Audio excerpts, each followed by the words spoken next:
चलिए देखिए, अब यहाँ पर क्वेश्चन में करा है कि यदि दो संख्याओं का मौसा यानी HCF तथा लसा LCM 15 और 30 है। कितना बड़े?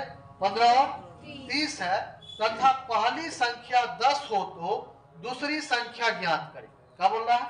दूसरी संख्या ज्ञात करें। दो संख्याओं का मौसा और लसा दोनों दिया हुआ है, तो पहली संख्या दिया हुआ यहाँ पर 10, दूसरी संख्या निकालना है।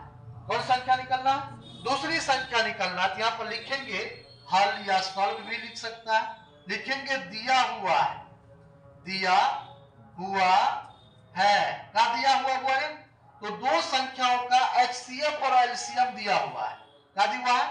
यानी मौसा भी दिया हुआ है। मौसा बोले तो HCF कितना दिया हुआ है? HCF आपका 15 है। दूसरा है लसा, क्या है? लसा यानी LCM ये भी दिया हुआ है। कितना? 30 दिया है। ठीक ना? और क्या दिया है? तो बोल रहा है कि पहली संख्या यानी पहली संख्या भी दिया गया। पहली संख्या कितना दिया है? 10। तो हमको बोल रहा है दूसरी संख्या निकालने के लिए। क्या बोल रहा है? दूसरी संख्या निकालने के लिए कह रहा है। क्या कर रहा है? दूसरी संख्या यहाँ पर बोल रहा है निकालने के लिए। कैसे निकालेंगे? तो इसका फॉर्मूला हम बताए थे। क्या बताए थे फॉर्मूला? याद है कि ना?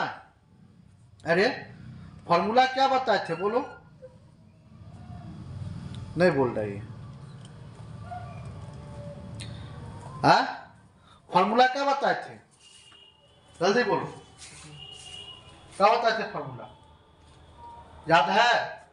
नहीं याद है? देखो, जब दूसरी संख्या निकालना रहेगा तो क्या लिखेंगे? बोले फॉर्मूला क्या बैठाएंगे? लिखेंगे अतः, लिखेंगे यहाँ पर क्या लिखेंगे? क्या बोला? दूसरी संख्या निकालने के लिए लिखेंगे दूसरी संख्या बराबर, दूसरी संख्या बराबर क्या हो जाएगा? लिखेंगे HCF गुने LCM बट्टा में पहली संख्या हो जाएगा। क्या हो जाएगा? पहली संख्या हो जाएगा। ठीक ना? पहली संख्या। देखिए यहाँ HCF कितना दिया हुआ है? 15। LCM कितना है? 30 बट्टा में पहली संख्या कितना है? 10 है। 10 दिया 30, 3 से कट जाएगा ना, तो 15 गुने कितना? 3 और 15 दिया 45। यही आपका राइट आंसर हो जाएगा। समझ में आया? सिर्फ फॉर्मूला याद रहेगा ना तो आराम से बना लेंगे। पहला संख्या दूसरा संख्या आराम से निकाल लेंगे। ठीक ना? चलिए उतारिए इसको।